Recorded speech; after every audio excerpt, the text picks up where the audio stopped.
Isang mayamang lalaki ang muling nakaharap ang isang tao mula sa kanyang nakaraan, isang pagtatagpo na magbabago sa buhay nilang dalawa magpakailanman.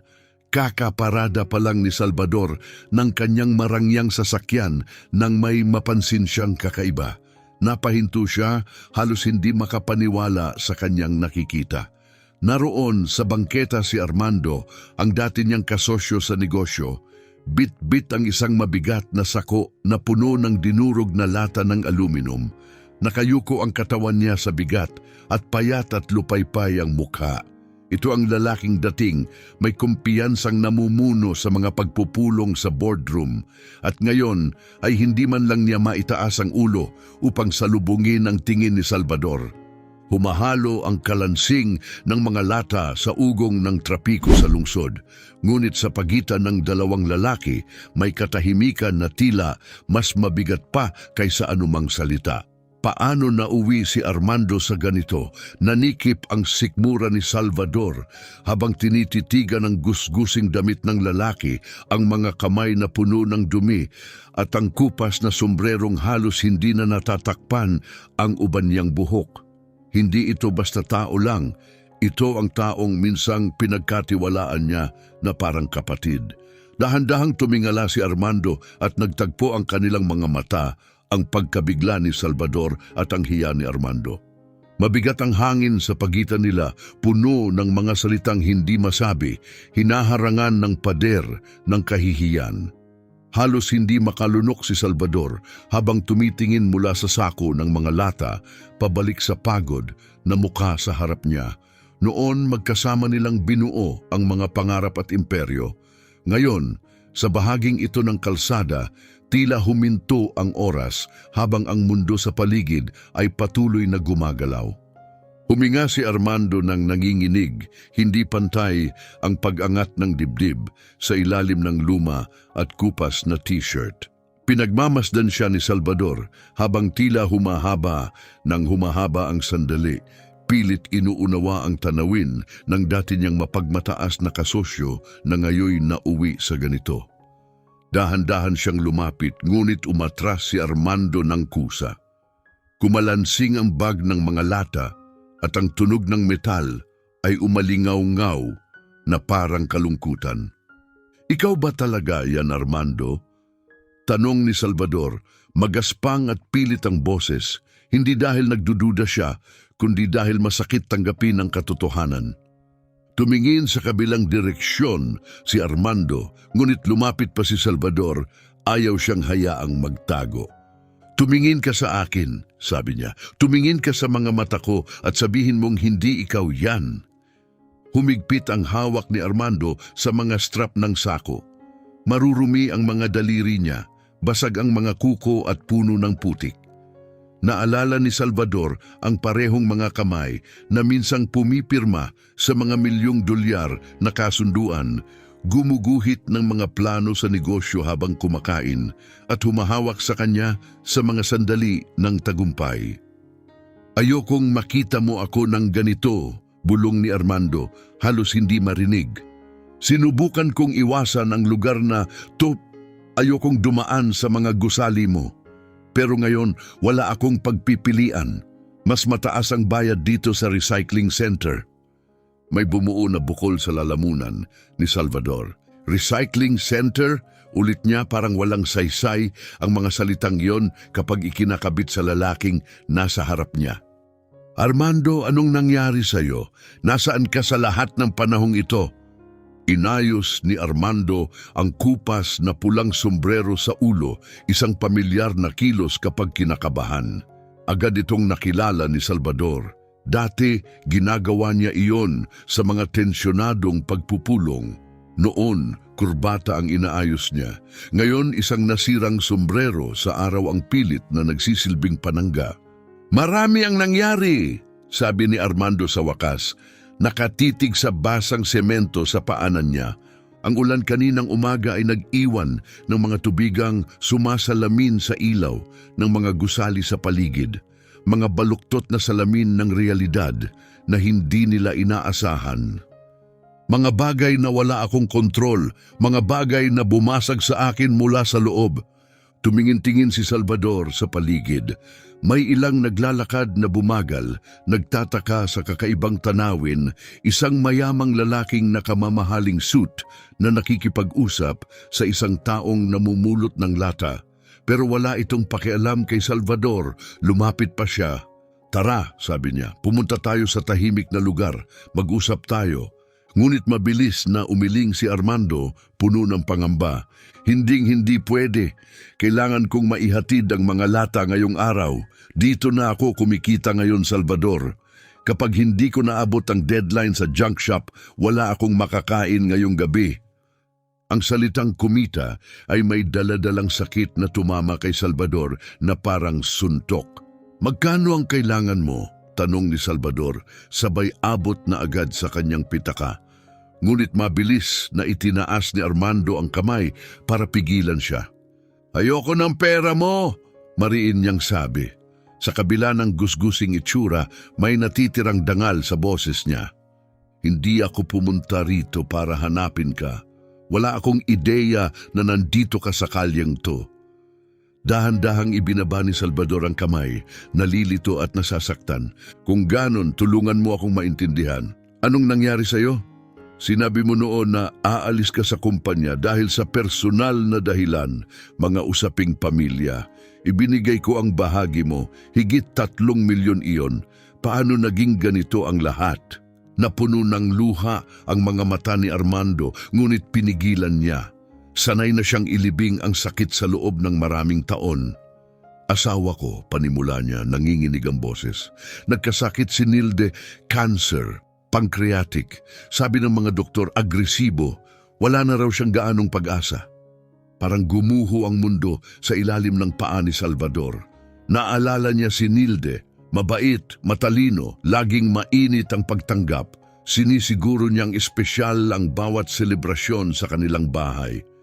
Itinuring niya si Salvador na pamilya. Kailan nila nalaman? Tanong ni Salvador. Mababa ang boses at puno ng emosyon. 2 buwan matapos akong umalis sa kumpanya, sagot ni Armando, pinupunasan ng ilong gamit ang likod ng kanyang kamay. Ipinaliwanag ng mga doktor na kailangan niya ng isang eksperimental na paggamot. Napakamahal nito at hindi sakop ng insurance. May isang espesyal na klinika sa Germany at iyon lang ang tanging tunay na pagkakataon niya para mabuhay. Huminto sandali si Armando at huminga ng mabagal at mabigat bago nagpatuloy. Parang mas lalo pang dumidiin ang sako ng mga lata sa likod niya habang bahagya niya itong inayos, halatang sanay na siyang buhatin ang ganitong bigat. Ginastos ko ang lahat ng natanggap ko mula sa kumpanya para sa gamutan niya, mahinang sabi niya. 3 milyon na wala sa loob ng wala pang 2 taon. May mga operasyon, mga gamot na inaangkat mula sa ibang bansa, mahahabang pananatili sa mamahaling hotel malapit sa klinika, walang katapusang mga tiket sa eroplano, pabalik-balik, lahat ng gastos na maiisip mo. Pero kahit ganon, hindi pa rin sapat. Sa wakas, bumigay ang boses niya sa bigat ng alaala. Sa huli, namatay pa rin siya. Bumuhos ang luha sa mukha ni Salvador nang walang pagpipigil. Hindi na niya ito pinunasan. Alam niyang ang sakit niya ay wala kumpara sa pinagdaanan ni Armando, pero masakit pa rin. Bakit hindi ka lumapit sa akin? Tanong ni Salvador. Marahang hinawakan si Armando sa braso. Bakit hindi mo sinabi sa akin ang nangyayari? Sana tinulungan kita. Sana ako ang nagbayad sa lahat. Hindi mo kailangang maubos ang buong bahagi mo. Sa unang pagkakataon mula nang magsimula silang mag-usap, tumingin ng diretso si Armando sa mga mata ni Salvador. Pagmamataas, sagot niya sa patag na tono. Bobo na pagmamataas, nakasisirang pagmamataas. Akala ko kaya kong harapin mag-isa. Akala ko maililigtas ko siya. Tapos mabubuo ko ulit ang buhay ko pagkatapos. Huminto siya, nilunok ang emosyon na umaakyat sa lalamunan niya. Pero nang mamatay siya, na-realize ko na wala nang natira, walang pera, Walang kumpanya, walang direksyon, walang dahilan para magpatuloy. May maliit na grupo ng mga naglalakad na dumaan sa pagitan nila, maingat na umiwas sa sako ng mga lata. Halatang hindi komportable ang mga mukha. Halos hindi napansin ni Armando. Sanay na siya sa ganoong reaksyon, pero si Salvador naramdaman ang galit na kumukulo sa loob kahit hindi niya alam kung kanino ibubunton. At pagkatapos niyang pumanaw, mahinang tanong ni Salvador, kailangang marinig ang natitirang kwento. Nagpakawala si Armando ng mahabang buntong hininga na tila galing sa pinakaloob-looban. Lumubog ako sa depresyon, tumigil akong lumabas, tumigil akong maghanap ng trabaho, tumigil akong pakialaman ng kahit ano. Ang iilang kaibigan na sinubukang tumulong, kalaunan sumuko rin. Walang gustong manatiling malapit sa taong puro lungkot lang ang dala. Naalala ni Salvador kung gaano siya nasaktan noon nang umalis si Armando sa kumpanya. Inakala niya itong pagtalikod kahit pagtataksil. Ngayon, naiintindihan na niya ang totoo. Habang siya'y abala sa pagpapalago ng negosyo at paghahabol ng mas malaking tagumpay, ang pinakamalapit niyang kaibigan ay nakikipaglaban para iligtas ang babaeng mahal niya. Nawala ang bahay, patuloy ni Armando sa mapurol, halos mekanikal na tono. Hindi ko na kaya ang bayarin, wala akong kita. Lumipat ako sa mas maliit na apartment, tapos sa inuupahang kwarto, tapos sa mga shelter. Inayos niya ulit ang sako bago nagpatuloy. Sinubukan kong magtrabaho sa iba't ibang trabaho pero hindi ako makapag-focus. Nasa ibang lugar ang isip ko, kita ng mga tao na may sirang bahagi sa loob ko. Masusing pinagmasdan ni Salvador ang mukha niya. Malalalim ang guhit sa balat, masyadong marami para sa lalaking 42 pa lang. Ang sikat ng araw sa hapon ay nagbigay ng anino sa ilalim ng mga lungkot na mata, kaya lalo siyang mukhang pagod. At ngayon ganito ka na nabubuhay, sabi ni Salvador, itinuro ang sako. Tumango si Armando, 2 taon na. Gumigising ako bago sumikat ang araw at nililibot ang buong lungsod, namumulot ng lata, bote, bakal, kahit anong pwedeng ibenta. Kapag maganda ang araw, kumikita ako ng 20 o 30 reais, sapat lang para sa pagkain at kama sa shelter. Ang kalmadong paraan ng pagsasalaysay ni Armando ng araw-araw niyang paghihirap ang nagpahiya kay Salvador. Habang siya'y nag-aalala tungkol sa investments, mergers at expansion, si Armando ay lumalaban para lang makakain. Hindi pwedeng magpatuloy ang buhay mo ng ganito, mariing sabi ni Salvador.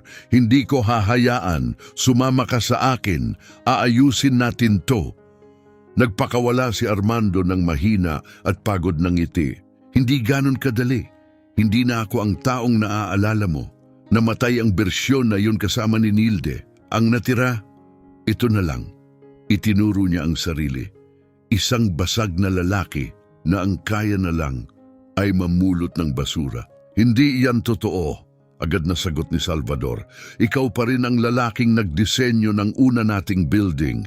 Ikaw ang nakumbinsi ang Japanese investor na magtiwala sa atin. Ikaw ang nagpuyat hanggang madaling araw para mag-analisa ng mga numero para makatipid ang kumpanya. Napatawa si Armando ng maikli pero walang saya. Ang lalaking yon may dahilan para mabuhay. May pag-ibig, may plano, may pag-asa. Wala na akong ganun ngayon. Tuwing umaga gumigising ako at ang tanging dahilan kung bakit hindi ako tuluyang sumusuko ay dahil ayokong mamatay sa gutom.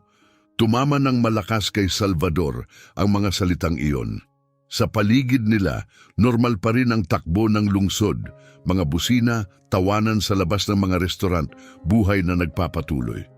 Pero sa bangketa, ang pinakamatalik niyang kaibigan ay umaamin na wala na siyang gana mabuhay. Kung ganon, pumunta tayo sa junk shop ng magkasama, biglang sabi ni Salvador. I-deliver mo ang mga lata, kunin mo ang bayad at pagkatapos uupo tayo sa tahimik na lugar at mag-uusap. Bigyan mo lang ako ng pagkakataon. Nagulat si Armando. Gusto mong sumama, ikaw, nakasuot ng ganyan, nagmamaneho ng ganyang kotse? Lalakad ako sa tabi mo kung kinakailangan, sagot ni Salvador nang walang pag-aalinlangan. Kung araw-araw mong binubuhat ang bigat na yan, ang pinakamaliit na magagawa ko ay ang lumakad sa tabi mo. Nanatiling tahimik si Armando, halatang nakikipagbuno sa pagmamataas niya. Kita ni Salvador ang labanan sa mga mata, ang pangangailangan ng tulong laban sa maraming taon ng hiya. Sige, pumayag si Armando sa wakas, pero walang eksena, walang atensyon, sobra na ang hiya ko. Tumango si Salvador, nagpapasalamat sa maliit na hakbang na iyon. Saan yon?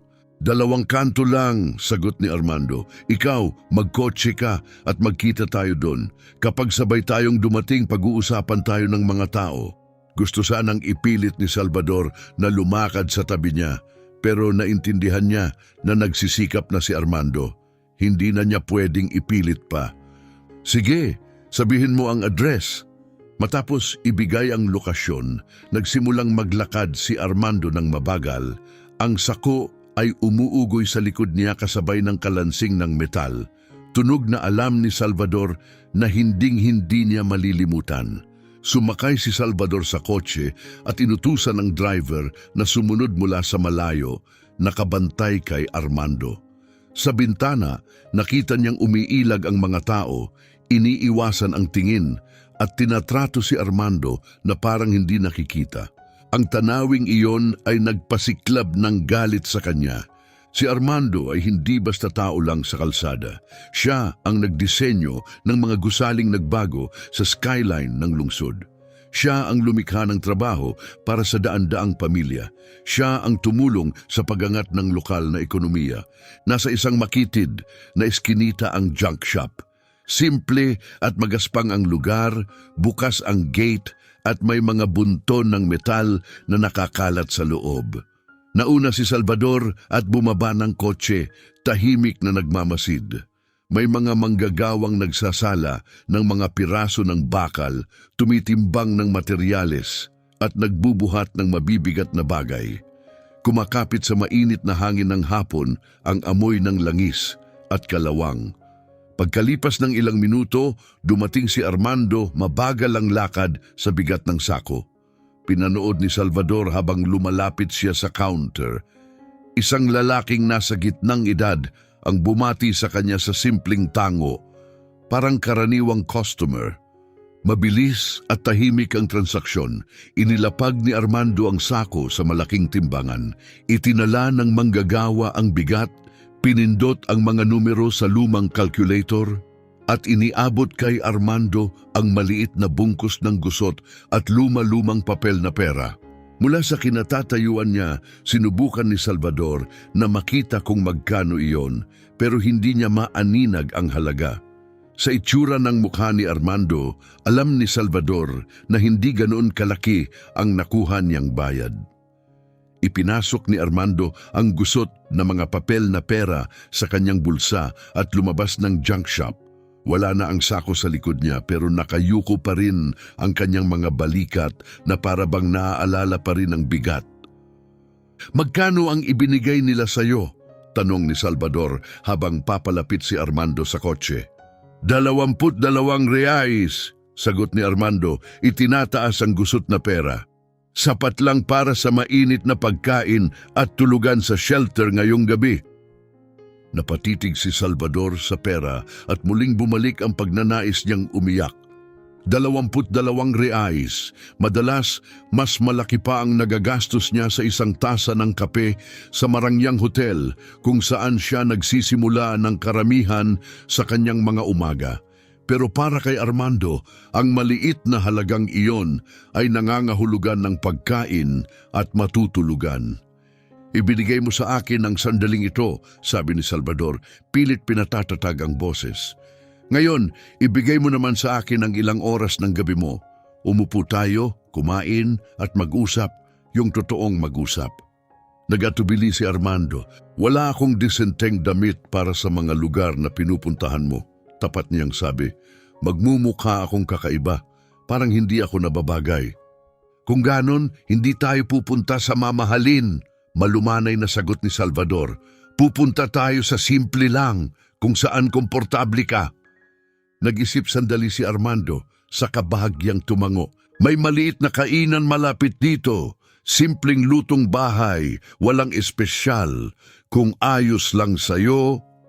Perpekto yon, ngumiti si Salvador habang binubuksan ang pinto ng kotse. Tara! Sumakay si Armando sa likod na upuan. Ang lambot at karangyaan ng loob ng kotse ay halos nakagugulat kumpara sa nakasanayan niyang realidad. Napakalakas ng pagkakaiba. Tahimik ang biyahe, tanging ugong ng trapiko sa labas ang maririnig. Gaano nakatagal mula nang huli kang sumakay sa ganitong kotse? Mahinahong tanong ni Salvador. Mula nang ibenta ko ang akin, sagot ni Armando. Mga 3 taon na ang nakalipas. Isa yon sa mga huling bagay na naibenta ko bago tuluyang mawala ang lahat. Naalala ni Salvador ang kotse na iyon, isang makinis at imported na modelo. Binili iyon ni Armando nang magsimulang umangat ang kumpanya. Sobrang proud siya noon, tumawag pa kay Salvador para ibalita at nagplano ng weekend road trip kasama si Nilde para subukan ito. Naisip mo na bang bumalik sa profesyon mo? Tanong ni Salvador. Napakagaling mo sa pagpaplano at sa mga numero. Maraming kumpanyang nangangailangan yan. Napatawa si Armando ng mahina, may halong pait. Sino ang kukuha sa taong tulad ko? Wala akong permanenteng tirahan, walang malinis na damit para sa interview, at may 5 taon na butas ang resume ko. Ayaw ng mga kumpanya ng basag na tao. Gusto nila makintab at maaasahan. Hindi na ako ganon. Pero gumagana pa rin ang isip mo, mariing sabi ni Salvador. Nasa iyo pa rin ang talento. Hindi yan basta nawawala. Siguro, amin ni Armando, pero parang wala na itong silbi. Ngayon, alam ko kung magkano ang bayad ng bawat junk shop kada kilo. Alam ko kung saang mga lugar pinakamagandang maghanap pagkatapos ng malalaking event. Alam ko kung saan may libreng pagkain kung pipila ka. Nagbigay siya ng malungkot na ngiti. Ibang klaseng kaalaman, pero kaalaman pa rin, siguro. Narinig ni Salvador ang talim ng ironiya sa boses niya. Ang parehong talinong minsang nagpalago ng kumpanya, ngayon ay tumutulong na lang para makaraos ng isang araw. Huminto ang kotse sa harap ng isang maliit at payak na kainan. Simple ang itsura nito, pero malinis. May ilang pamilya at manggagawa na nagkukwentuhan habang kumakain. Hindi ito mamahalin, pero mainit at magiliw. Bumaba si Salvador kasama si Armando na sinubukang ayusin ang kupas niyang t-shirt, halatang nahihiya. Magkasama silang pumasok. May ilang taong napatingin, nagtataka sa kakaibang pares, pero agad ding bumalik sa pagkain. Dinala sila ng waiter sa isang tahimik na mesa sa sulok. Pinili ni Armando ang upuang nakasandal sa pader, parang gustong may harang sa pagitan niya at ng mundo. Iniabot ng waiter ang mga menu, pero halos hindi ito tiningnan ni Armando. Ikaw na ang pumili, mahina niyang sabi. Kahit ano, ayos lang. Naintindihan ni Salvador ang pakiramdam ng kaibigan, parang panauhin sa buhay na hindi na niya pag-aari.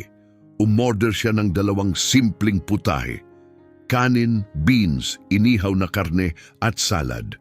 Walang magarbo. Puro ginhawa lang. Pagkaalis ng waiter, bahagyang yumuko si Salvador at ibinaba ang boses. Armando, may gusto akong ialok sa'yo, sabi niya, nakatingin ng diretso sa mga mata nito. Gusto kong bumalik ka sa trabaho kasama ko. Napahinto si Armando, tila nabigla. Seryoso ka ba? Tanong niya, nakatitig kay Salvador na parang nawawala ito sa katinuan. Sobrang seryoso, sagot ni Salvador. Lumaki ang kumpanya matapos kang umalis. Pero may nawala ang puso, ang bisyon na meron tayo noong nagsisimula pa lang. Kailangan ko ng taong mapagkakatiwalaan ko, taong nakakaalala kung ano ang binubuo natin. Dahan-dahang umiling si Armando, hirap intindihin. Tingnan mo ako, Salvador, sabi niya. Sa tingin mo ba pwede akong basta pumasok sa kumpanya mo ng ganito? Magugulat ang staff. Iisipin ng investors na nababaliw ka. Ako na ang bahala sa kanila, sagot ni Salvador. Ang kailangan mo lang pag-isipan ay kung handa ka na. Matagal na natahimik si Armando. Nang magsalita siya, mabigat sa emosyon ng boses. Paano kung hindi ko na kaya? Paano kung pumasok ako sa opisina at matulala? Paano kung biguin kita? Yumuko si Salvador pasulong. Kung ganon dahan-dahan lang tayo, magkasama, hindi mo kailangang maging katulad ng dati. Gusto kita kung sino ka ngayon, kasama ang lahat ng pinagdaanan mo. May halaga rin ang karanasang yan. Naputol ang usapan nila nang bumalik ang waiter dala ang pagkain. Tinitigan ni Armando ang pagkain na parang galing sa ibang mundo. Kumain siya ng mabagal, maingat, parang mahalaga ang bawat subo. Napansin ni Salvador kung gaano kalinis ang pagkaubos niya sa plato, sinigurong walang nasayang. Kailan ka huling nakakain ng ganito? Mahinang tanong ni Salvador. Hindi ko na maalala, sagot ni Armando. Karaniwan, malamig na tinapay at murang ulam lang. Kapag sinuwerte, tira mula sa palengke. Ang makaupo ng ganito, may totoong pagkain, ang tagal na. Lalong nanikip ang lalamunan ni Salvador. Hindi mo kailangang magpatuloy ng ganito, marahan niyang sabi. Tanggapin mo ang alok ko. Magtayo tayo ulit ng bago, magkasama. Ibinaba ni Armando ang tinidor at tumingin ng diretso sa kanya. Natatakot ako, pag-amin niya. Natatakot akong maniwala na pwedeng magbago ang mga bagay. Natatakot akong hindi ko ito mapanghawakan. Natatakot akong biguin ka ulit. Hindi mo ako kailanman binigo, mariing sabi ni Salvador. Ginawa mo lang ang dapat gawin ng isang mabuting tao. Inuna mo ang pamilya mo. Ako ang nagkulang dahil hindi ko nakita iyon noon. Huminga ng malalim si Armando, halatang pinipigilan ng emosyon. Kung sasabihin kong oo, paano magsisimula? Tanong niya. Wala akong matitirhan, wala akong damit para sa opisina, magulo ang mga dokumento ko. Isa-isang hakbang, sagot ni Salvador. Ngayong gabi sasama ka sa akin. Ilalagay kita sa hotel, pansamantala lang, makakapag-shower ka ng mainit at makakatulog sa malinis na kama. Bukas, bibilhan ka natin ng mga damit, aayusin natin ang papeles at kapag handa ka na, magsisimula kang magtrabaho ulit sa sarili mong bilis. Pumikit sandali si Armando, sinusubukang isipin kung ano ang magiging itsura ng buhay na iyon. At nang muling magmulat ang kanyang mga mata, puno iyon ng luha. Pero may iba pa, isang bagay na matagal nang hindi nakita ni Salvador, pag-asa. Pag-asa. Hindi ko alam kung karapat-dapat ako dito, mahinang sabi ni Armando. Hindi ito tungkol sa pagiging karapat-dapat, sagot ni Salvador. Pagbubutihan mo ito, bubuin natin ulit ang lahat, magkasama, gaya ng lagi nating ginagawa. Muling natahimik si Armando. Itinutulak-tulak niya ang huling piraso ng pagkain sa plato, nag-iisip. Hindi siya ginambala ni Salvador. Alam niyang hindi ito simpleng desisyon. Ito ang simula ng bagong buhay para sa kanilang dalawa. Makalipas ang ilang minuto, tumingala si Armando. May isang kondisyon ako, sabi niya, at sa unang pagkakataon noong gabing iyon, may katatagan na ang boses niya, katatagang wala kanina. Ano yon?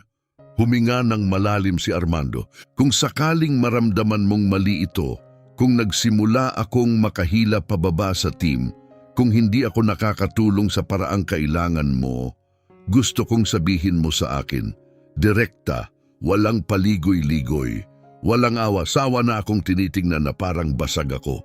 Kung hindi gumagana, gusto kong marinig mismo sa'yo.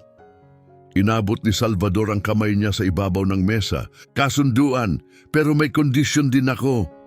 Tiningnan ni Armando ang kamay niya, may bahagyang pag-aalinlangan sa mga mata. Ano naman? Kung sakaling maramdaman mong gusto mong sumuko ulit, kung masyadong mahirap at naisip mong maglaho, lumapit ka muna sa akin. Walang bigla ang pagkawala, walang pag-iwan. Ano man ang dumating, haharapin natin ng magkasama, gaya ng lagi nating ginagawa. Tinitigan ni Armando ang kamay ni Salvador ng ilang sandali pa sa kaniya ito hinawakan ng mahigpit. Magaspang ang palad niya, puno ng kalyo. Pero sa ilalim ng sugatang balat, naramdaman ni Salvador ang isang bagay na matatag. Isang lalaking handang lumaban ulit.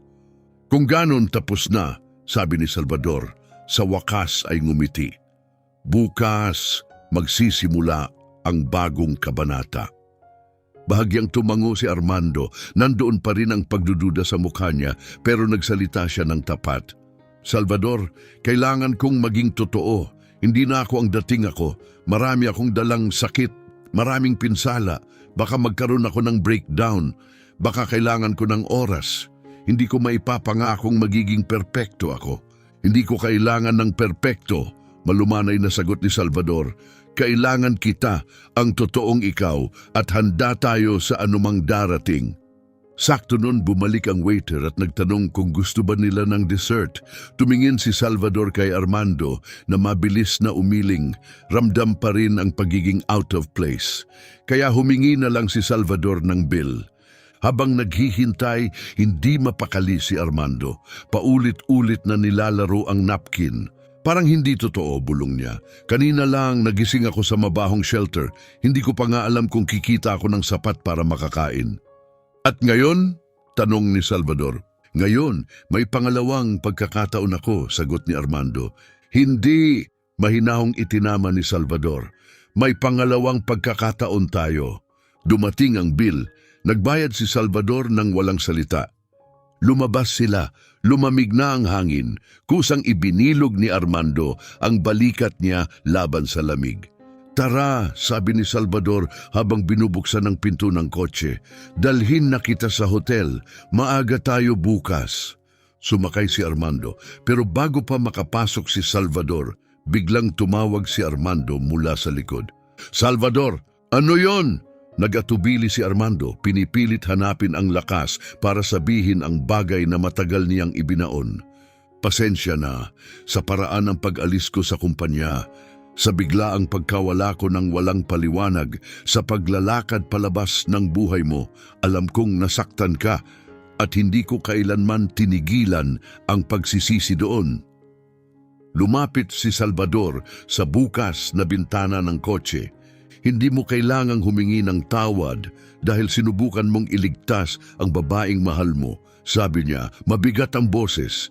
Sinunod mo ang puso mo. Ako ang dapat nandoon. Ako ang dapat nagtanong. Ako ang dapat lumaban para manatili tayong magkaugnay.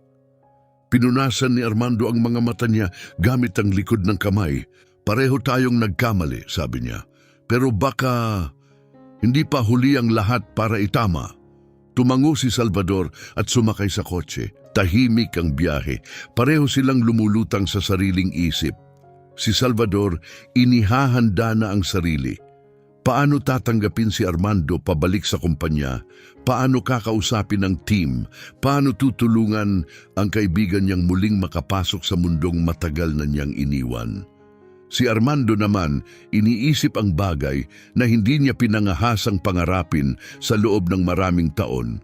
Isang routine, isang mainit na kama, isang mainit na pagkain, pag-asa. Ang hotel ay simple lang pero malinis at maayos. Pina-check-in siya ni Salvador at iniabot ang susi ng kwarto. Room 215, kasama ang breakfast. Nandito ako ng eksaktong 8:00. Hinawakan ni Armando ang susi na parang isang bagay na marupok at mahalaga. Salamat Salvador, sabi niya, nanginginig ang boses. Salamat sa hindi mo pagsuko sa akin, sa pagkakita mo ng isang bagay sa akin kahit hindi ko na makita sa sarili ko. Walang anuman, sagot ni Salvador, inilagay ang kamay sa balikat niya. Pamilya ka, Armando. At hindi natin iniiwan ang pamilya. Tumango si Armando, hindi makapagsalita. Tumalikod siya at naglakad papunta sa elevator. Pero bago siya tuluyang pumasok, lumingon siya sa huling pagkakataon. Salvador, kung bukas magising ka at ma-realize mong puro emosyon lang ito, na sandali lang ito at hindi mo talaga ako gustong pabalikin, maiintindihan ko. Huwag mong maramdaman na obligado ka dahil sa guilt. Lumapit si Salvador at marahang hinawakan ang magkabilang balikat ng kaibigan. Makinig ka sa akin, Armando. Kapag nagising ako bukas, pareho pa rin ang mararamdaman ko tulad ngayon. Hindi ka charity case. Hindi ito tungkol sa awa. Ikaw ang partner ko, kaibigan ko, kapatid ko. At bukas, kapag ipinakilala kita sa team, yun mismo ang sasabihin ko. Huminga ng malalim si Armando, hinayaan ang mga salita na lumubog sa puso niya. At sa unang pagkakataon, sa loob ng maraming taon, pinayagan niya ang sarili niyang maniwala na baka lang pwedeng magbago ang buhay niya. Kung ganon, kita tayo bukas, mahinang sabi niya habang pumapasok sa elevator. Kita tayo bukas, sagot ni Salvador, pinapanood ang pagsara ng mga pinto. Nanatili si Salvador sa tahimik na lobby ng ilang sandali, sinusubukang unawain ang lahat ng nangyari. Kaninang umaga, isa lang siyang matagumpay na negosyante papunta sa trabaho. Pagsapit ng gabi, natagpuan niya ang matagal nang nawawalang kaibigan sa pinakamasakit na sitwasyon at gumawa ng isa sa pinakamahalagang desisyon sa buong buhay niya. Sumakay siya sa kotse kung saan naghihintay ang driver. Tahimik ang biyahe pauwi. Iniisip ni Salvador ang mga hamon sa susunod. Hindi magiging madali ang pagbabalik ni Armando. May mga magdududa, may tututol na investors, may mga awkward na usapan sa team, pero wala na yon mahalaga. Handa siya. Pagdating niya sa apartment, malawak, moderno at puno ng lahat ng kayang bilhin ng pera, dumiretso siya sa opisina. Halos hindi niya kayanin ang contrast sa pagitan ng lugar na ito at ng pinagdaanan ni Armando. Umupo siya sa mesa, binuksan ang computer at nagsimulang magsulat. Mga email para sa HR, mga meeting na kailangang ischedule, mga planong dapat ihanda. Umiikot na ang mga gulong. Pagkatapos, binuksan niya ang phone niya. Nag-scroll siya sa contact list, pumunta sa letrang N. Pero walang nakalista na Armando. Hindi niya kailanman dinelete ang pangalan nito. Hindi lang niya na-save ang bagong numero matapos ang lahat ng taong iyon. Ngayon, itinaman niya iyon. Gumawa siya ng bagong contact, Armando, partner. Matagal niyang tinitigan ang screen. Pagkatapos na may tahimik na ngiti, binura ni Salvador ang salitang partner at may ibang itinipa. Armando, kapatid, iniligtas niya ang contact. Wala pang numero ng telepono, pero hindi iyon ang mahalaga. Simbolo iyon, isang maliit na bagay, pero may malalim na kahulugan.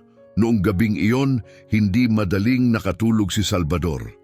Patuloy ang pag-ikot ng isip niya, inuulit ang mga nangyari sa araw na iyon, pinaplano ang susunod na hakbang. Isa-isang inaayos sa isip niya ang pagbabalik ni Armando, ang mga posibleng balakid, mga estratehiya para masanay itong muli, kung paano ihahanda ang team. Pero sa ilalim ng lahat ng pagpaplano, may bago siyang naramdaman, isang pakiramdam ng layunin. Sa unang pagkakataon, matapos ang mahabang panahon, naramdaman ni Salvador na may ginagawa siyang tunay na mahalaga, isang bagay na mas higit pa kaysa sa mga deal at quarterly profits. Samantala, sa kabilang bahagi ng lungsod, nakatayo si Armando sa ilalim ng shower ng hotel, hinahayaang bumuhos ang mainit na tubig sa kanyang payat at pagod na katawan. Iniwan ng mga tao ng paghihirap ang mga marka nito sa kanya. Ngunit sa sandaling iyon, ang tanging naramdaman niya ay init, ginhawa, ang simpleng karangyaan ng mainit na tubig at mabangong sabon. Hindi niya namalayan kung gaano niya na-miss ang pakiramdam ng pagiging malinis. At doon sa ilalim ng rumaragasang tubig, umiyak siya. Hindi dahil sa sakit, kundi dahil sa paglabas ng mga taon ng kahihiyan, kawalan ng pag-asa at pag-iisa. Hinayaan niyang umagos ang lahat. Nang tuluyan siyang lumabas at balutin ang sarili ng malambot na bathrobe ng hotel, napatingin siya sa kanyang refleksyon sa salamin. Mas malinis siya, mas mukhang tao ulit, maayos ang buhok niya. Ang mukha niya, bagaman may malalalim pa ring guhit at bakas ng pagod, ay may tanda ng panibagong sigla. Hindi magiging madali ang daraanan, alam niya iyon. Haharap siya sa paghusga, pagdududa at mga hamon sa pag-aangkop.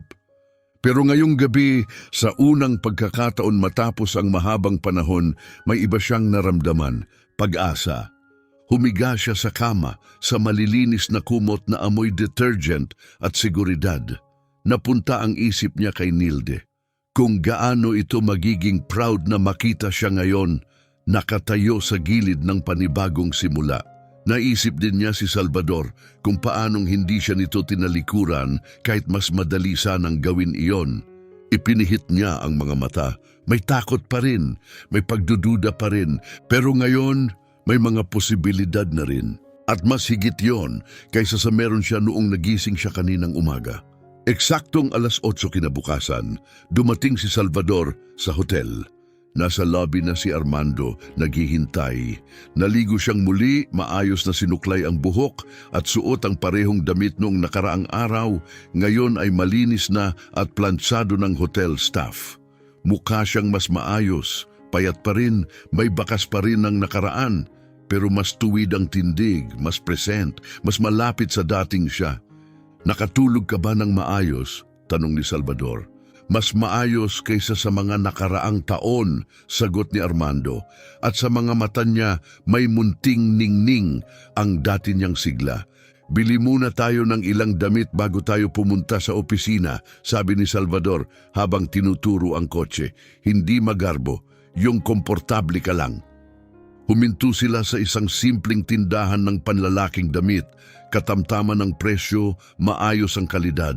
Tinulungan ni Salvador si Armando pumili, 2 pares ng slacks, 3 polo na may kwelyo, medyas, underwear, mga kurbata, 1 pares ng sapatos at 1 simpleng blazer. Sinubukan ni Armando tumanggi sa ilan. Sobra na to, protesta niya. Hindi ito regalo, malumanay na sagot ni Salvador. Investment ito, sayo, sa atin. Nagpalit agad si Armando sa loob ng tindahan. Nang lumabas siya, nasuot ang light blue na polo at malinis na pantalon, kapansin-pansin ang pagbabago. Nandoon pa rin ang bakas ng paghihirap, pero may iba na ngayon. Dangal, kumpiyansa, isang sulyap sa lalaking kaya niyang maging muli. Halos hindi ko makilala ang sarili ko, sabi ni Armando habang nakatingin sa salamin. Hindi ka tumitingin sa bagong tao, sagot ni Salvador. Nakikita mo lang ulit ang sarili mo at simula pa lang ito.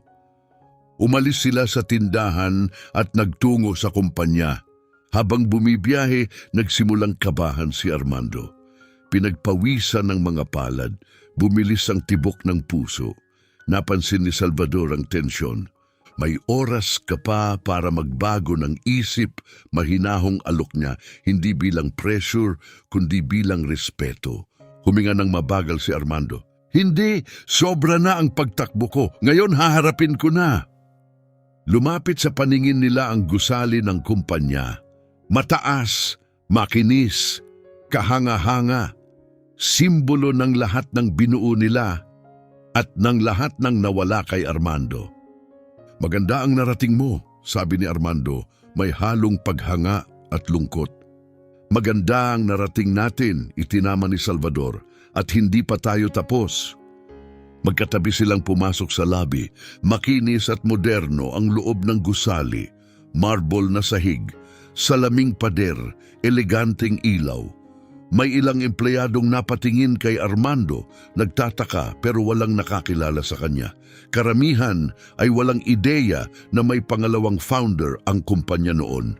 Sa elevator, napansin ni Salvador na bahagyang nanginginig si Armando. Ayos ka lang? Kabado, amin ni Armando. Ang tagal na, hindi ko na alam kung paano kumilos sa opisina. Maging ikaw lang, sabi ni Salvador. Totoo, sapat na yon. Bumukas ang elevator sa top floor. Naglakad sila sa hanay ng mga opisina, mga taong abala sa trabaho, nagpe-present, nagbabahagi ng ideya. Tinitingnan ni Armando ang lahat na parang lalaking nakikita ang nakaraan sa bagong lente. Ilan na ang empleyado? Tanong niya. Halos 1,200, sagot ni Salvador. Noong umalis ka, wala pa tayong 100. Napahuni si Armando sa gulat, nakakabigla ang paglago. Pumasok sila sa conference room. May 5 executive na naghihintay. Ipinakilala ni Salvador si Armando, ipinaliwanag na hindi lang ito basta bumabalik, isa siya sa mga nagtatag ng kumpanya at hahawak ng mahalagang posisyon sa financial department. Halo-halo ang reaksyon, gulat, kuryosidad at bahagyang pagdududa. Pero tumayo si Armando ng may dignidad. Sinagot niya ang mga tanong ng simple at malinaw, hindi na binanggit ang mga tao na nawala siya. Hindi na kailangan. Pagkatapos ng meeting, dinala siya ni Salvador sa bago niyang opisina. Eleganteng silid, hindi marangya, malalaking bintana na tanaw ang skyline ng lungsod. Matagal na tumayo si Armando sa harap ng salamin, pinapanood ang mga tao at sasakyan sa ibaba. Mula dito parang maliit ang lahat, mahina niyang sabi. Pati ang mga problema, sagot ni Salvador, yung mga mukhang napakalaki nung nasa ibaba ka pa. Lumapit siya sa tabi ni Armando. Hindi ka na nasa ibaba, marahan niyang sabi. Nandito ka na, kasama ko. Humarap si Armando sa kanya, puno ng emosyon ang mga mata. Hindi mo lang ako binigyan ng trabaho, sabi niya. Ibinalik mo ang buhay ko, ang dangal ko, ang pakiramdam na may layunin ako. Wala kang utang sa akin, sagot ni Salvador. Maging ikaw lang, maging lalaking lagi kong kilala, kahit nung hindi mo na makita sa sarili mo. Tumingin si Armando sa paligid ng opisina na ngayon ay kanya na. May mahihirap na araw, may trabaho, pero handa siya, tunay na handa, sa unang pagkakataon matapos ang maraming taon.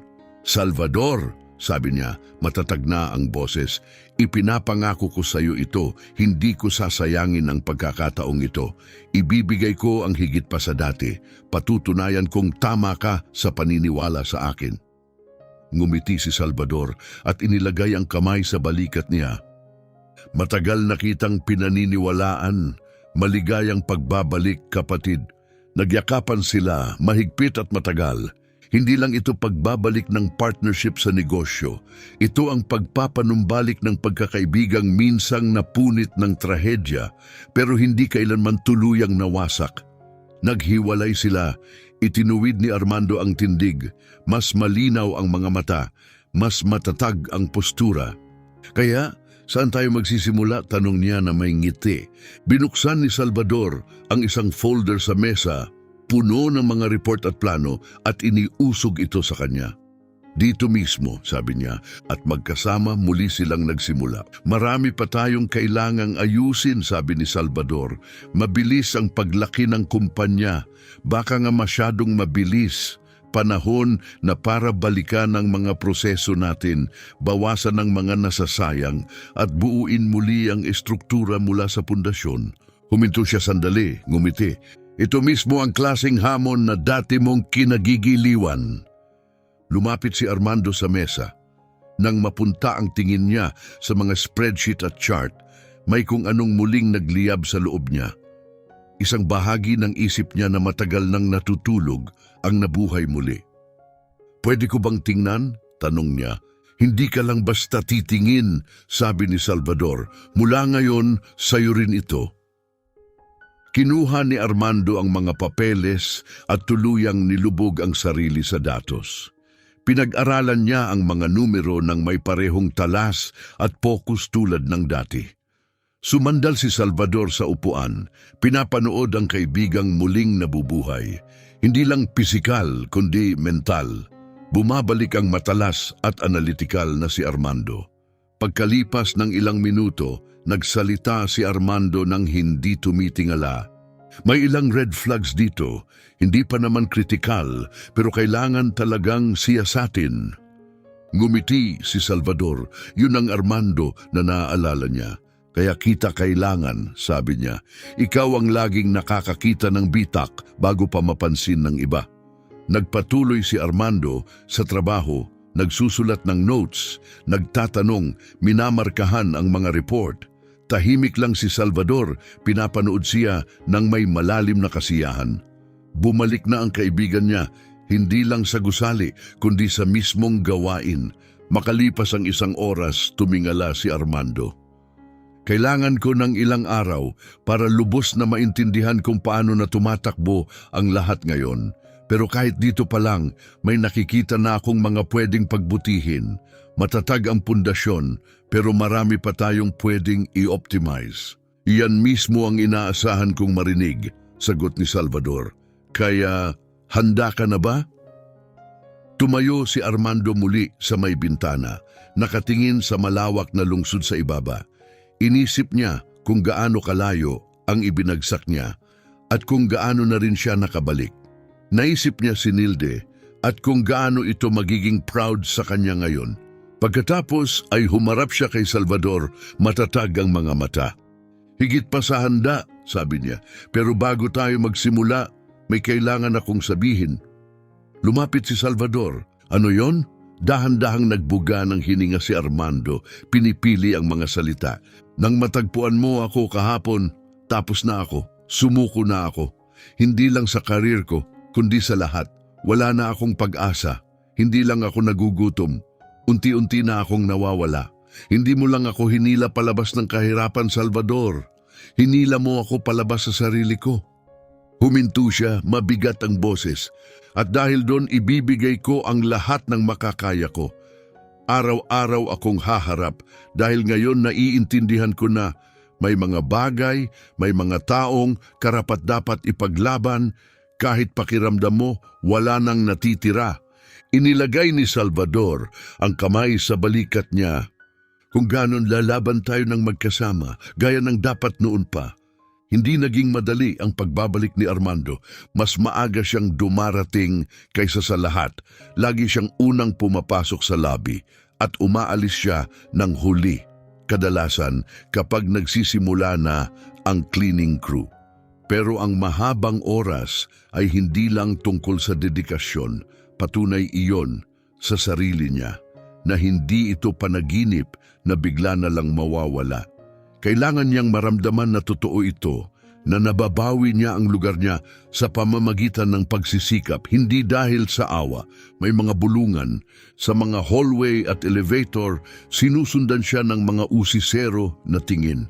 Marami ang hindi alam kung sino siya. May nag-akala na kamag-anak siya ng CEO. May nag-imbento ng kung ano-anong teorya, nepotismo, blackmail, utang na loob. Napansin ni Armando ang mga tingin, narinig niya ang mga bulong. Pero hindi niya hinayaang pabagalin siya ng mga iyon. Nilubog niya ang sarili sa spreadsheets, sinuri ang logistics at tinukoy ang mga inefficiency ng may eksaktong katumpakan. Unti-unti, nagbago rin ang katawan niya. Ang masustansyang pagkain at sapat na tulog ay nagpahupa sa matitinding guhit sa mukha niya.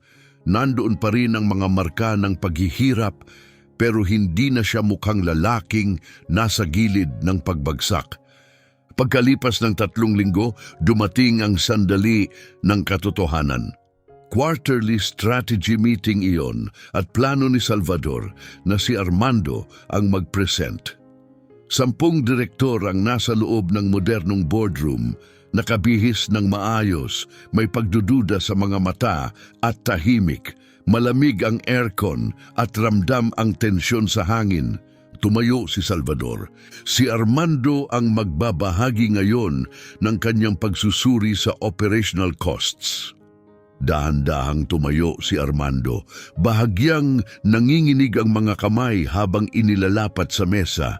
Walang PowerPoint, walang slides, isang printed report lang at ang kanyang boses.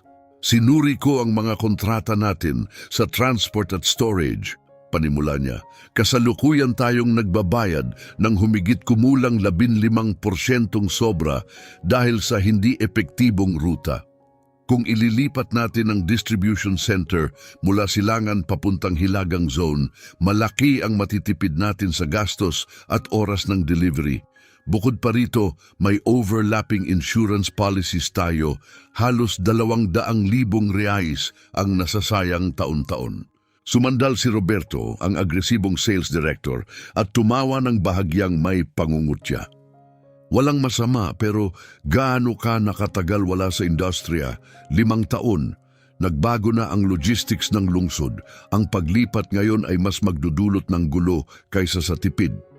Parang talim ang boses niya. Hindi lang iyong pagtutol.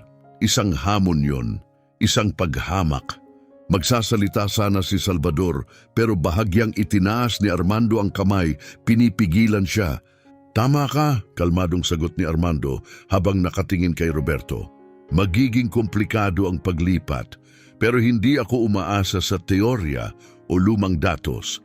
Mas kilala ko ang mga kalsadang iyon kaysa sa anumang software na gamit ninyo. Talaga? Ngumisi si Roberto. At kailan ka huling namahala ng fleet? Huminga ng malalim si Armando. Ito na yon, isang linyang hindi niya pwedeng tawirin ng kalahati lang. Hindi ako kamakailan na mahala ng fleet, sabi niya. Nilakad ko ang mga kalsadang iyon, nagtutulak ng kariton. Iniwasan ko ang mga lubak at detour. Alam ko kung aling mga daan ang nagkaka-traffic at anong oras. Hindi mula sa screen, kundi mula sa karanasan. Dahil wala akong ibang pagpipilian. Katahimikan. Walang nagsalita. Maging si Roberto ay napatahimik. Nagpatuloy si Armando. Dumaan ang kasalukuyang ruta ng truck sa Avenida do Estado. Paglampas ng 4:00 ng hapon, nagiging bottleneck iyon dahil sa drainage repairs. Kung susubukan natin ang alternatibong ruta sa mga side street na hindi napapansin, makakatipid tayo ng 40 minuto bawat biyahe. Walang disruption, mas matalinong pagpaplano lang. Ngumiti si Salvador. Gawin natin, sabi niya. Roberto, mag-assign ka ng 2 truck sa rutang iminungkahi ni Armando. Simulan natin sa Lunes. Natapos ang meeting. Habang lumalabas ang mga executive, may nagbago. Hindi na si Armando basta kaibigan ng boss. Isa siyang lalaking may pananaw, tibay, at perspektibong wala sa iba. Sa mga sumunod na buwan, naramdaman ng kumpanya ang epekto ni Armando. Bumaba ang operational costs, umayos ang cash flow, tinanggal ang mga walang saysay na layer ng burokrasya. Pero may mas malalim pang pagbabago. Ang kultura ng kumpanya na dati malamig at puro transaksyon naging mas makatao. Dala ni Armando ang isang bagay na matagal nang nawawala, empatya, totoong karanasan, isang tinig na hindi lang galing sa teorya, kundi sa pakikipaglaban para mabuhay. Nagsimulang makinig ang mga tao. Iginagalang nila siya hindi dahil sa titulo, kundi dahil pinaghirapan niya iyon. Hindi na siya ang dating lalaking nagtatag ng kumpanya maraming taon na ang nakalipas.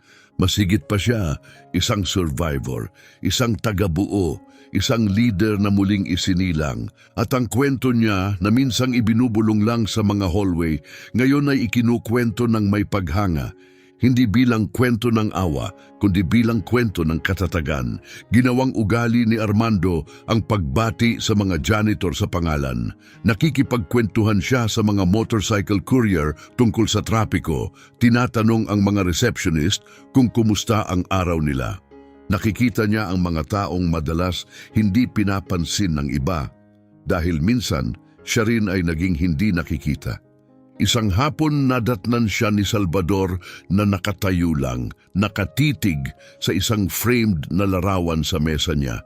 Larawan iyon ni Nilde na nakuha mula sa isang kahon ng mga gamit na matagal nang naiwan sa bahay ng isang kamag-anak. Magiging proud siya sa iyo, tahimik na sabi ni Salvador. Tumingala si Armando, puno ng luha ang mga mata. Minsan pakiramdam ko, pinapanood niya ang lahat ng ito. Minsan naman, natatakot akong magising na nasa ilalim ulit ako ng isang tolda. Napanaginip lang pala ang lahat. Hindi ito panaginip, sagot ni Salvador. Ito ang buhay mo, binawi mo ito. Nagatubili si Armando. Salvador, may iniisip ako. Umunlad ang kumpanya, record profits tayo ngayong semestre at gusto kong may gawin pa tayo. Sabihin mo, gusto kong gumawa ng professional reintegration program para sa mga taong walang tirahan, hindi charity, totoong trabaho, totoong training. Maraming may kakayahan dyan na nawala ang lahat dahil sa isang pagkakamali o trahedya. Tulad ko, hindi nila kailangan ng awa, kailangan lang nila ng taong mag-aabot ng kamay. Napuno ng pagmamalaki ang mga mata ni Salvador. Hindi lang ito ideya, ito ay si Armando na ginagawang layunin ng sakit niya. Ihanda mo ang plano, sabi ni Salvador, may buong suporta ka. Pagkalipas ng 6 na buwan, inilunsad ang programa sa pangalang Second Chance. Si Armando mismo ang namuno, bumisita sa mga shelter, nakipag-usap sa mga tao, naghahanap ng talento na nakatago sa ilalim ng dumi at kawalan ng pag-asa. Kinuha nila si Francisco, dating engineer na nawalan ng lahat dahil sa alkoholismo. Si Ana Rosa, isang accountant na napunta sa lansangan matapos ang sunod-sunod na trauma. At si Ricardo, isang binatang lumaki sa shelter na hindi kailanman nabigyan ng tunay na oportunidad.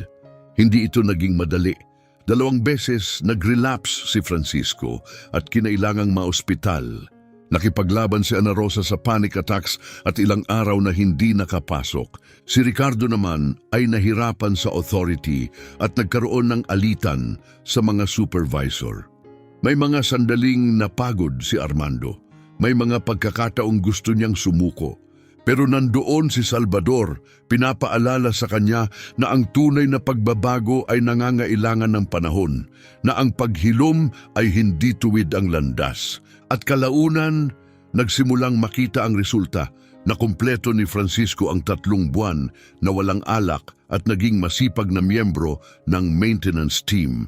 Si Ana Rosa na nasa therapy na ay umuunlad sa finance department. Si Ricardo ay nakahanap ng mentor at nagsimulang ipagmalaki ang trabaho niya sa warehouse. 1 taon matapos bumalik si Armando sa kumpanya, nakatanggap siya ng tawag mula kay Francisco. Armando, sabi ni Francisco, alangan ng boses, may job offer ako, malaking kumpanya, magandang sahod, pero pakiramdam ko may utang ako sa'yo. Ayokong biguin ka. Lumapit si Armando sa bintana, tanaw ang malawak na skyline. Francisco, sabi niya, hindi ginawa ang programang ito para pigilan ng sinuman. Ginawa ito para palayain sila. Kung tama ang oportunidad na yan para sa'yo, tanggapin mo. Hindi yan pagtataksil, iyan ang layunin. Naging emosyonal si Francisco. Iniligtas mo ang buhay ko. Kung ganon mabuhay ka, nakangiting sagot ni Armando. Iyon lang ang hinihiling ko. Habang patuloy ang pag-angat ng kumpanya, may panibagong pagsubok na dumating. Madalas sumakit ang ulo ni Salvador at nahihilo siya. At isang araw habang nasa video call, bigla siyang bumagsak. Dinala siya agad ni Armando sa ospital at malubha ang diagnosis, brain aneurysm. Kailangan ng agarang operasyon na may mataas na panganib. Sa ospital, habang inihahanda siya para sa operasyon, hinawakan ni Salvador ang kamay ni Armando. Kung hindi ako makaligtas, sa iyo mapupunta ang shares ko. Pamilya kita, Armando. Umiiyak si Armando. Ayoko ng kumpanya. Gusto ko lang na mabuhay ka. Magkakaroon ka ng pareho, mahina, ngunit nakangiting, sabi ni Salvador. Pero mangako ka, ipagpatuloy mo ang pakikipaglaban para sa mga hindi nakikita. Nangangako ako, bulong ni Armando, sa buhay ko. 10 mahabang oras ang operasyon, palakad-lakad si Armando sa waiting room, pabulong na nagdarasal sa anumang puwersang handang makinig. Sa wakas, lumabas ang surgeon, may mabuting balita. Nakaligtas si Salvador. Hindi naging madali ang recovery. Habang nagpapagaling si Salvador, si Armando ang naging acting CEO. Hinarap niya ang mga nag-aalalang investor, pagdududa ng merkado, at walang tigil na demands. 14 na oras siyang nagtatrabaho araw-araw, ginugugol ang gabi sa ospital, nire-review ang mga dokumento sa tabi ng kama ni Salvador. Pagkalipas ng 6 na buwan, bumalik si Salvador, mas mabagal magsalita, may tungkod sa paglalakad, pero matalas pa rin ang isip, siya pa rin iyon. Bilang pagdiriwang, nagdaos ang kumpanya ng pagtitipon sa auditorium. Habang umaakyat sa entablado si Salvador, inalalayan ni Armando. Sumabog ang standing ovation sa buong silid. Itinaas ni Salvador ang kamay para magsalita. 2 taon na ang nakalipas, panimula niya. Natagpuan ko ang matalik kong kaibigan sa bangketa, may buhat na sako ng dinurog na lata. Mula noon, ang lalaking iyon ang bumuhat sa kumpanyang ito sa kanyang likod. Kaya ngayon, hindi lang ako bumabalik, ginagawang opisyal ang dapat noon pa nangyari. Nagsignal siya at lumapit ang assistant, dala ang mga dokumento. Simula ngayon si Armando ay hindi na lang direktor. Siya ang kapantay kong partner. May-ari siya ng 50% ng kumpanyang ito at opisyal na hahawak ng posisyon bilang CEO. Natigilan si Armando.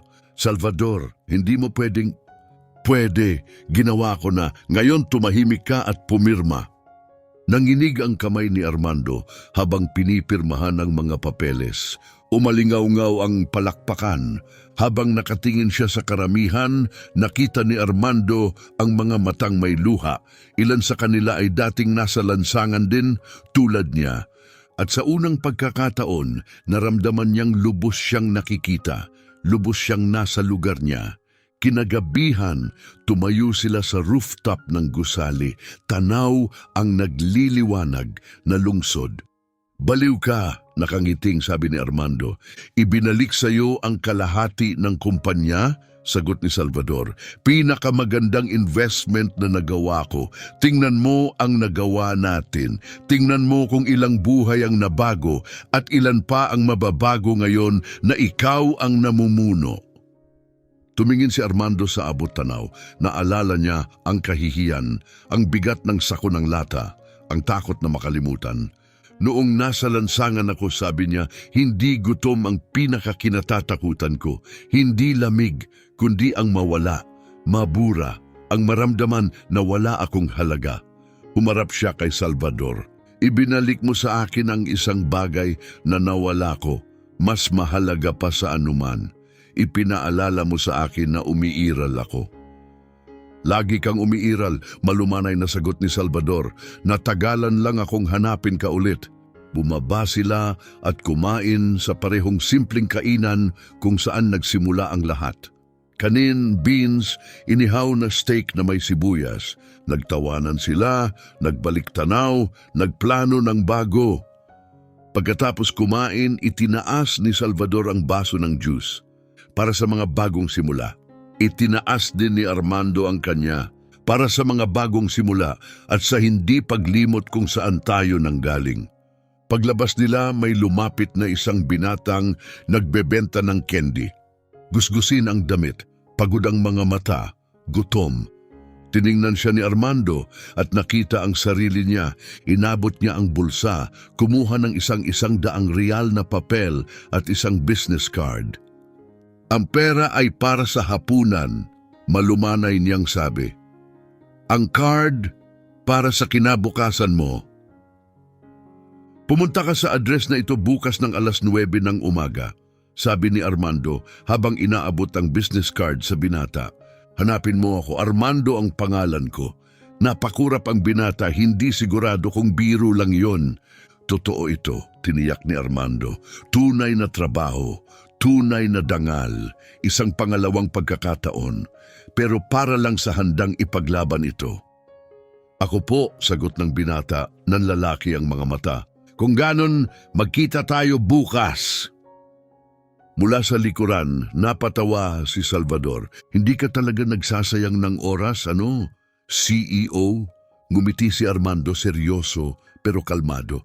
Hindi tayo pwedeng magsayang ng oras. Napakaraming tao ang nagdarasal para sa isang himala at baka tayo lang ang sapat na baliw para subukang ihatid iyon.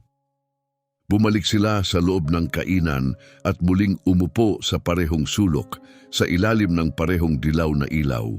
Ang tahimik na espasyong iyon ang naging saksi sa isang simula. Ngayon, tinatakan nito ang isang misyon. Tumingin si Armando kay Salvador at sinabi ang mga salitang huhubog sa natitirang bahagi ng kanilang buhay. Salamat sa paghinto mo ng kotse mo noong araw na iyon, Salvador. Hindi mo lang ako nakita noong hindi ako nakikita ng iba. Nakilala mo ako kahit hindi ko na makilala ang sarili ko. Huminto siya sandali, matatag ang boses at puno ng kahulugan. Iyon ang naglatag ng pagkakaiba sa pagitan ng pagsuko at ng pag-unawa na may mga dahilan pa para lumaban. Hindi lang para sa akin kundi para sa lahat ng balang araw, mangangailangan ng kaparehong kamay na inabot mo sa akin sa bangketang iyon.